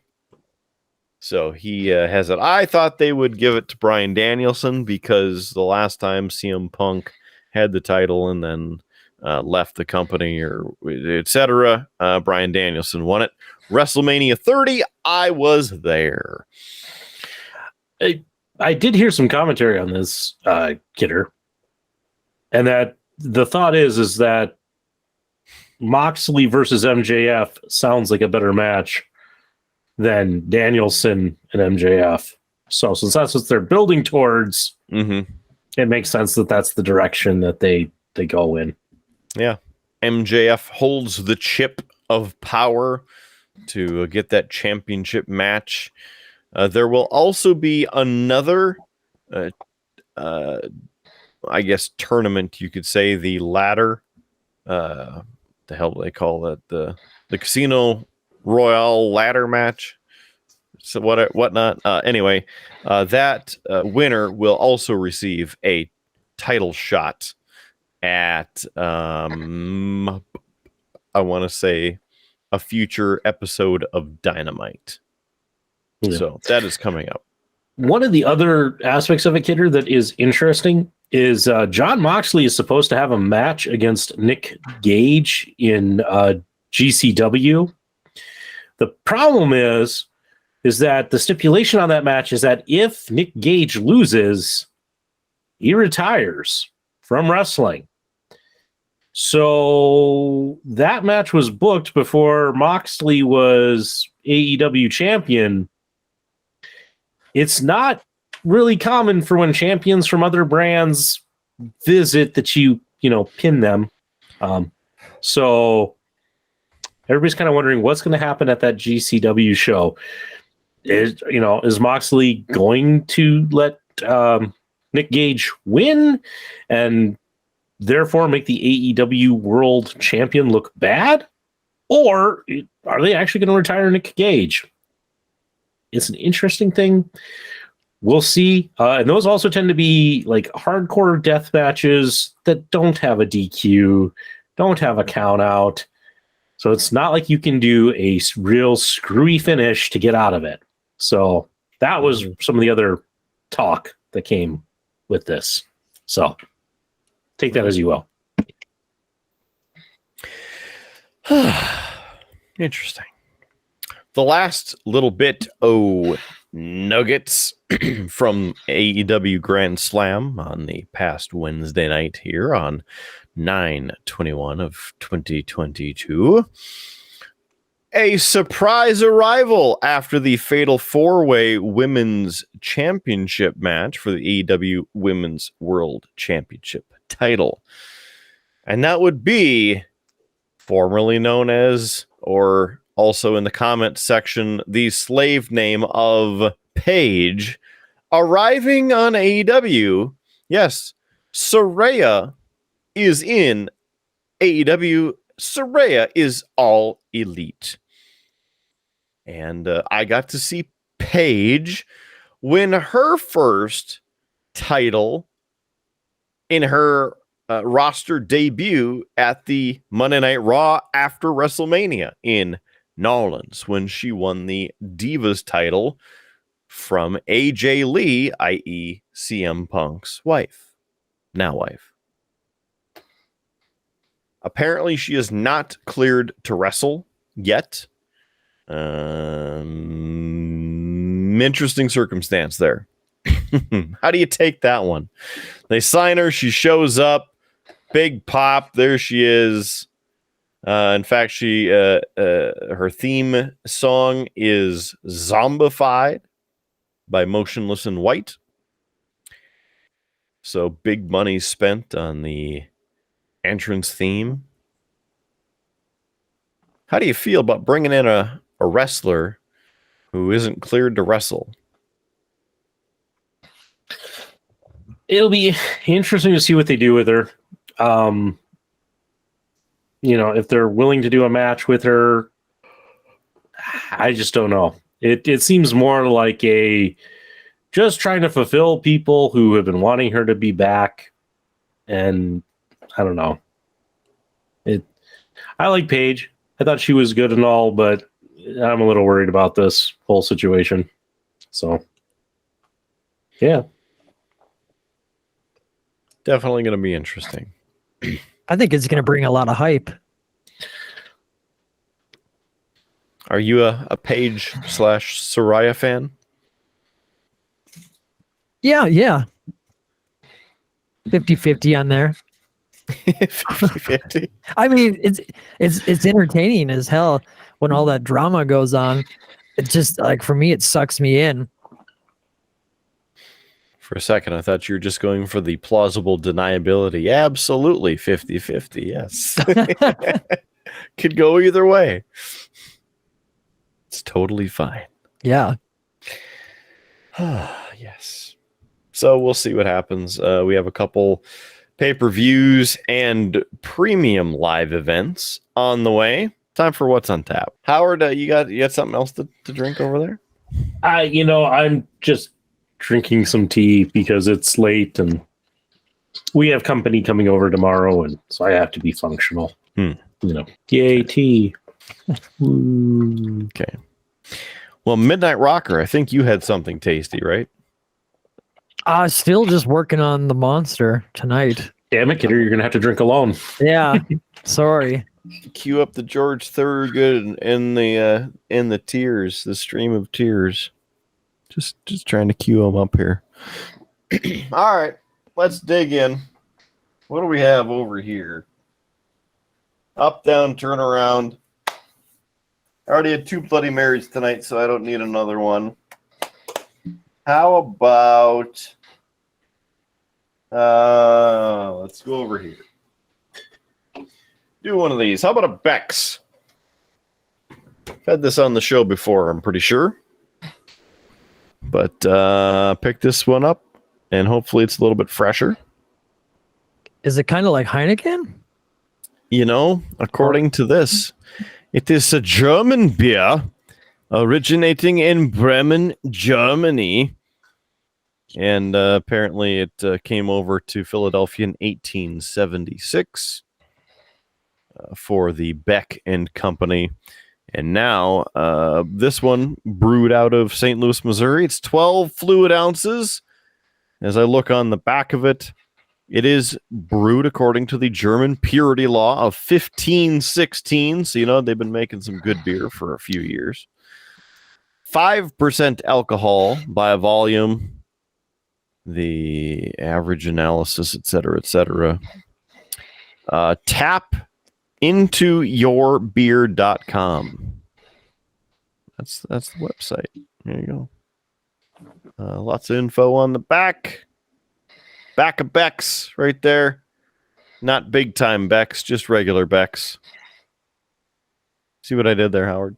I've seen it around. I always thought it was like related to Heineken or something, just because of the bottle. Never had it though. I was kind of looking for a use by date on there, but didn't see one. Right. So it does have that distinct scent of the German beer. Have you had some like German or imported beer before, like Heineken or different things? So it smells a lot like that.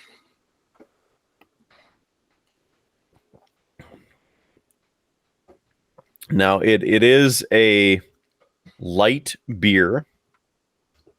in the terms of what we would consider like Bud Light, but it has flavor. It's very much in the same style of a Heineken. So if you like Heineken, I bet you would like Beck's for a nice little change of pace here and there.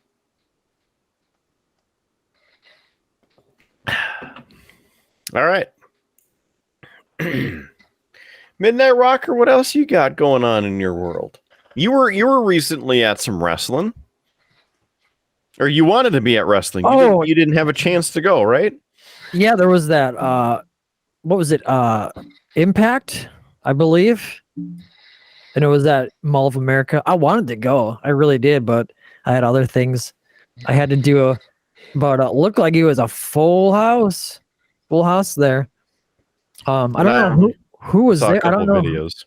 Yeah, I don't know who was there. Do you know who was there? I don't even remember. I don't remember off the top of my head. There were a couple names that I would recognize, and then probably even more who I wouldn't necessarily recognize. And what's cool about it is if I am correct in remembering, is that it's the first time wrestling has returned to Mall of America since WCW was over there in the MOA back in the late 90s. Yeah, 25 years or something, they said. So hopefully it's not another 25 years for you, and then you can go to the next one. I went to, I remember I went to this Comic-Con a few years ago, 2019. It was actually called GalaxyCon, and huge. And they had a wrestling. It wasn't like any famous people. But it was, kind of like the minor league guys, if you want to say that. But my God, it was, that was incredible. I was just kind of stunned to see people off the circuit, be that damn good. And the jumping and just everything between. It was amazing. It really was. I mean, for being, like minor league type of wrestling, it was awesome. It really was. And I've been to like boxing matches and UFC and stuff like that. But I thought that was, right up there. It was raw. It was incredible. So the event was put on by First Wrestling with the one instead of the I first. 27 years and 6 days since the WCW event. Featured performers were Orange Cassidy, Rob Van Dam, Dante Martin, Ethan Page, and Colt Cabana. Essentially, all of them except for Rob Van Dam are AEW talent. And Dante Martin is from Minneapolis. That would have been a good show to go to. I enjoyed watching Orange Cassidy wrestle at AEW Full Gear last year. That was fun. And he had a hell of a match. I know we're done talking about wrestling, but we're talking about wrestling. He had a hell of a match with Pac. The bastard. What else? What else do you have going on, Tate? I mean, you're a busy dude. Some good food you've had recently. How about that? I'm always interested in good food. Oh man, what food have we had? God, just a lot of random stuff. I like these little mom and pop type shops. Those are kind of my gig. God, I don't know what we've had. Sometimes I can't remember some of the insane things because it eats so many different foods. But had some deep fried corn dogs at that festival. Those are pretty good. Didn't make the state fair this year. I'm really disappointed. I wanted to go really bad, but I just couldn't go, unfortunately. I don't know. We eat a lot of Thai food, a lot of Japanese food. Tried like different things of those because there's so many of those places like close to us and around. So I don't know. I tried like Vietnamese a while back. That was super good. I don't even know what I can't pronounce the names, because it's tricky for me, but the food is incredible though. I had some delicious food in Las Vegas at the Rio. There's a place called KJ Dim Sum. and it's essentially right across from the Rio's Carnival buffet that I don't think will ever reopen, unfortunately. It closed for the pandemic, reopened briefly for maybe 6 months, and then they closed it again. But that place is super authentic, super delicious. You can order off of the menu with 200 different items on there that you have no idea. I mean, I like a lot of stuff, but no idea. I like when there's pictures. I'm more of a picture guy, because you get some of these words, from the different cultures and stuff, and like I don't know, but yeah. Yeah, there were no pictures anywhere on the 2 menus that you get. Just a lot of text, a lot of lines. The Rio is God, what is their name? The comedians. Are they still Penn and Teller? Yes. They are still there, and I've seen them twice at the Rio, and of course, each season of Penn and Teller's Fool Us on the CW. Another good show. They are hilarious. They at the KJ Dim Sum restaurant, there's 4 different people who will push around these like steam carts, and they'll come up to each table and go, in a very broken English. And so for me, not being around it a lot, very difficult to try and wrap my brain around, like, what are you saying?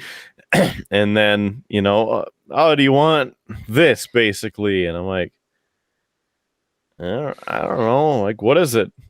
So it's like shrimp, pork, chicken, something like, okay, sure. And then they do that, and they circle the thing, and then they go on to the next table. But we tried a bunch of different things while we were there, mostly, from the cart. And delicious, very delicious. I will say that if you, as in like one person, wants some egg drop soup or egg flour soup, if you're very hungry and that's all you want, get it from there, because their portion is a bowl that they ladle into smaller bowls for you to eat. So it's a lot. I did not know that. And so I just wanted a little cup of egg drop soup. No, I got a vat, and I had already eaten the 12 plates of everything else. Oh no. But I ate 90% of that sumbitch, partially because the dude kept coming by and ladling more into my cup. Oh no. I gotta eat it. It was $8. They're very generous. Some of those places like that, with their culture, like they want you to keep going, keep eating. That's how that Masu place here, that ramen place, the bowls are so deep. I mean, it's the biggest ramen I've ever ate, but it's like $24 for a bowl of ramen. But I mean, super fantastic. And there's another place that we're going to try and do on stream too. I just found out about this. There is I think it's a Japanese place, and it's the one where they built it where the food goes on the trays. You know how they love the conveyor, like in Japan. I didn't even know that existed. So we're gonna sometime in the future here, we're gonna try and live stream it, because it looks like authentic how it would be in Japan, and goes around and shoot. Because I've always wanted to go to one. So you been to one? Yes. Awesome. There is. There's a couple of them in Las Vegas, but the one that I've been to 3 times now is fantastic. It's just like that. You say it's a Sapporo revolving sushi, and you can sit in the booths, and every booth or table is next to the conveyor, And they have plates with the little lid on the top. And each plate is $3. So whenever you grab it, whatever's on it, $3. It also has a little placard in front of it that identifies that group is this. So you know what you're getting aside from just looking at it. On top of that, it's very easy to rack up a bill because you're like, oh, here's 2 pieces, here's 3 pieces, here's 4 pieces, and you're eating, and then suddenly you have a plate stack that's this high, and then it's 3, 6, 9, 12, 15, 18. Oh, son of a bitch. You can also order off of the full menu. They have appetizers, regular entrees, and full sushi rolls. And then dessert as well. They have dessert.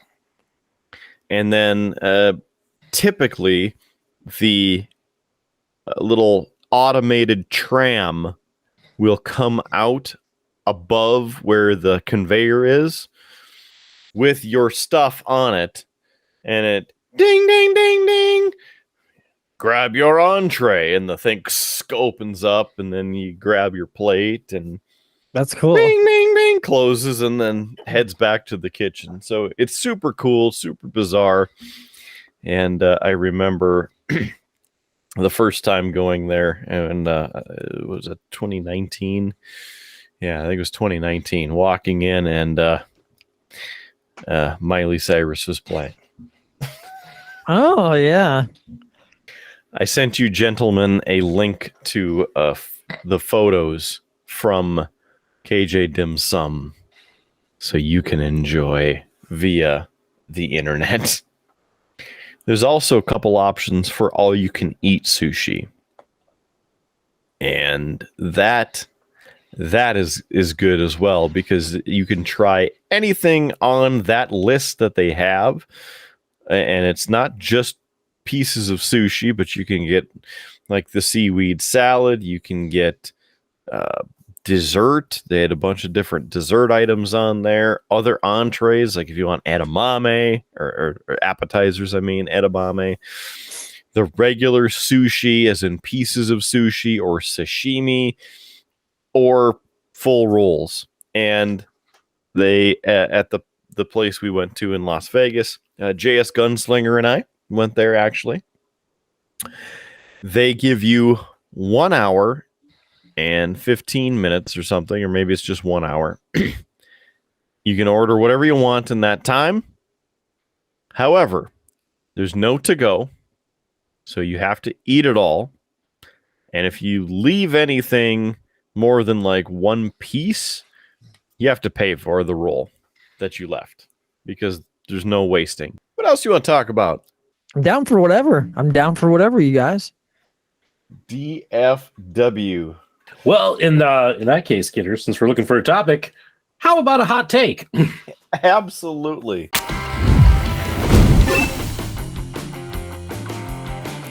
I know it's no surprise that we both like the Colorado Avalanche. Woo! We think they're a great team. Woo! And I will give them some credit. Yes. So here's the thing. What I like is that our team, when we do something like sign a new player or a returning player, we have this nice big graphic. This is the way you should do it. The player is the main focus. It's really a cruddy thing when a team puts more of the focus on themselves, like their logo, than a player signed. Hooray, the Wild. There we go. There we go. Now you're talking, Howard. But look at this. The Wild is the main part of this ad. Down here is the player signed. Little tiny photo, little name. Not nearly as classy as the Avalanche in that regard. I agree. So, in that sense, it should be like how the Avalanche had theirs. Kind of takes away from the person, you know? Yeah. It's saying, look, welcome to the Wild. That's the big exciting part. And then it's just down here. Mm-hmm. You know. Leap Gustafson. Yeah. There you go. I've seen a couple of those, Kidder, and I was like, I have to share that at some point. It's all about a good one. The marketing, keep getting those tickets in. But Kidder, you had a news story you wanted to talk about or share. I know you sent me a link. This will be near and dear to your heart. Why? Because it involves the United States Postal Service and a USPS vehicle. Most likely that you haven't stolen yet. Don't do this. And this one comes to us from Rude Boy Kyle territory. Yes, the United States Postal Service mail carrier, well, he was robbed near Merle Hay Road and Urbandale Avenue. If you're in the Des Moines area, you know exactly where that is. Now, police made contact with the mail carrier. Mail carrier said the robber opened his driver's side door. He displayed a gun, demanded the guy's keys, wallet, and phone.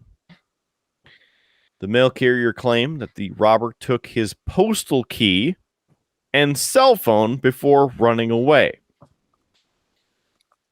Police say in a statement, moments later, the mail carrier caught up with the suspect at Merle Hay Road and Boston Avenue and hit the suspect with his work van not once, but twice in the intersection.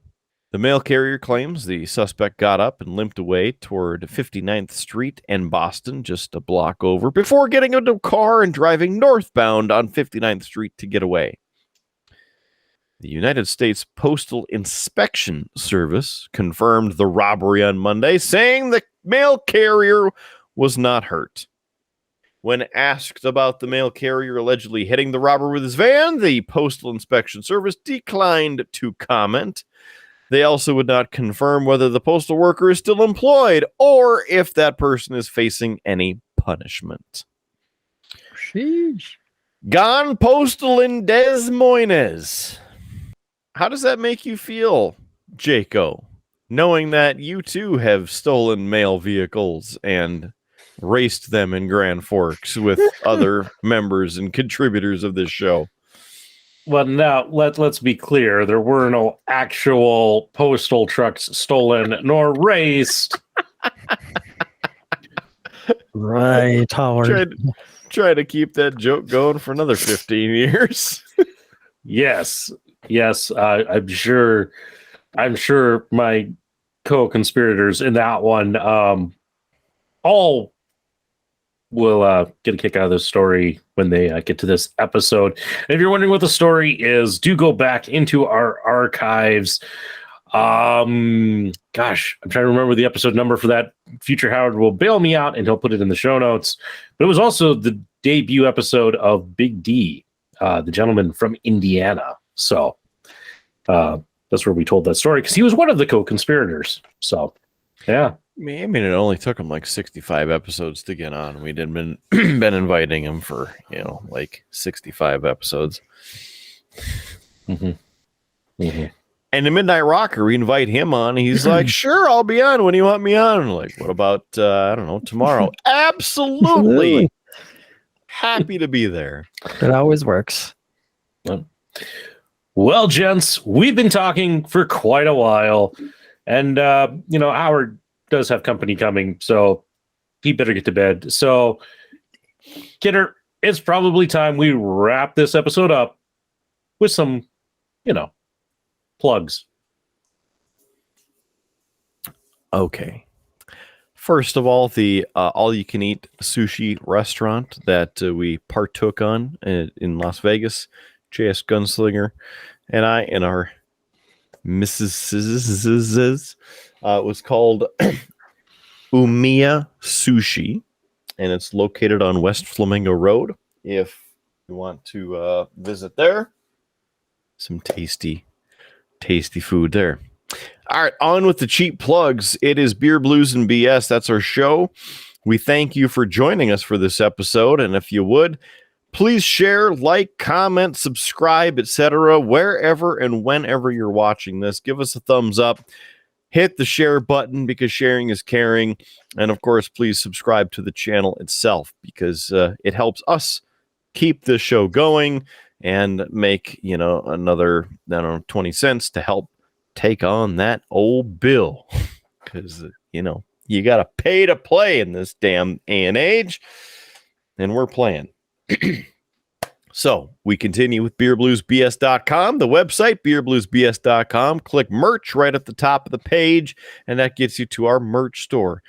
A huge selection of pint glasses for you to choose from. An array, if you will, because there are many designs, even updated just a little bit. So if you haven't seen the new and improved items at beerbluesbs.com/merch, essentially, go check it out. Merch, beerbluesbs.com. And please, you can buy an item or two and use the code EARLYBIRD, and the store should give you a little bit of a discount for helping us out. Other than that, well, we are all over the place. Of course, Facebook is our main hub for everything Beer, Blues, and BS. We post on there about the shows. We release the shows right there. And of course, on YouTube as well for the video version.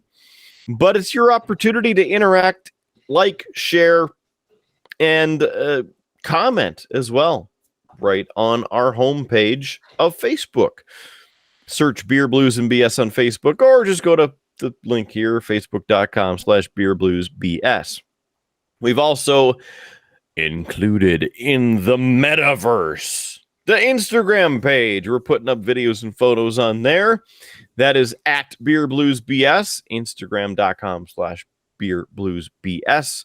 So please, if you're on the gram, follow, like, subscribe, etc. Please and thanks.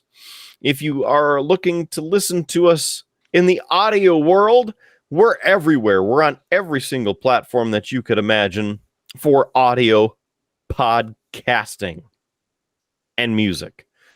Google Play, Google Podcasts, Apple Podcasts, iTunes, Spotify, iHeartRadio, Pandora, Amazon Music, Stitcher, TuneIn, IMDb, Player FM, and there's probably a bunch more as well. So if there's any of those that I did not name that you are a member of or you have an account with, search Beer Blues NBS and please subscribe.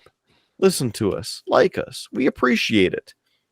Howard appreciates it. Even Midnight Rocker appreciates it. And by the way, as we're cheaply plugging our cheap plugs, Midnight Rocker, where and when can everyone follow you everywhere? We got it.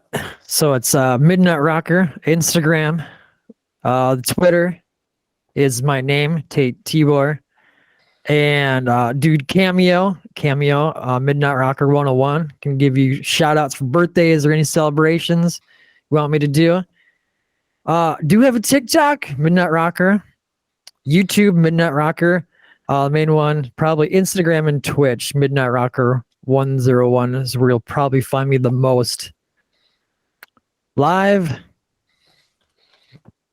or not. Mostly probably live. Live or not. or playing one of these episodes. You got a full time somehow. Awesome. Really appreciate you being on the show again. Thank you for sharing all of your goodness with us. Thanks for sharing your arcade. And make sure that you hit that D-Day machine up right behind you there. Put a couple coins in it for us. Win big. Yep, I'm going to put my tokens in here I got. Not drink tokens, Howard, but real tokens. That one going to the South Park movie series and the last season, of course, is, in the previous seasons, they've called the black child on the show Token, but then they switch it to Tolkien, as in like token, but with OLKEIN or something like that, or IEN. And of course, everybody is like, yeah, it's always been Tolkien. So use your tokens. Midnight Rocker, what? Thank you again. Really appreciate that. Howard Blues, thank you for making the trip down the steps, turning the computer on, and doing the magic, making the things happen in the background. Thank you guys for having me tonight. Appreciate it. Thanks for the call too, or the text. Worked out just perfect. Absolutely. We're happy to do that. We're happy to do a lot of things here on Beer, Blues, and BS. And one of the things is not ending the show. It's like the show that never ends. But we'll put a bow on it for this week. He's Howard Blues. I'm pointing at him too. He's Midnight Rocker 101. I am the man, the myth, the legend, Mark Kidder. Thanks for joining us for this and every episode of Beer, Blues, and BS. Really appreciate you for joining us. Remember, tomorrow there's free beer. Yeah, free beer tomorrow. I know. Keep your glass at least half full. We're almost there. And we will catch you on that high-tech Tuscan highway. Have a good one. See you in the next episode of Beer, Blues, and BS.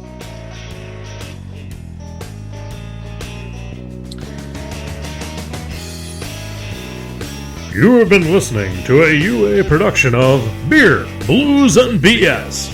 If you enjoyed the show, help others find out about it by rating the show or leaving a review at your podcast listening service of choice. Thanks for listening, and may your glass never be empty.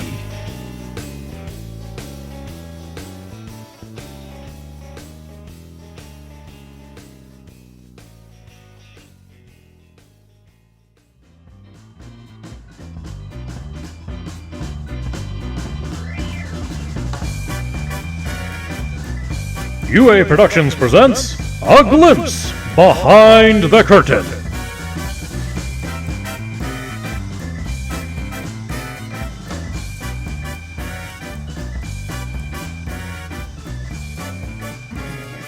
Mighty fine arcade you got there. Sometimes Build it yourself. Sometimes people will come into my channel and they're like, "Are you really in an arcade?" Like, Absolutely. Yeah. Hopefully I don't freeze this time. Yeah. The internet's been acting pretty wacky.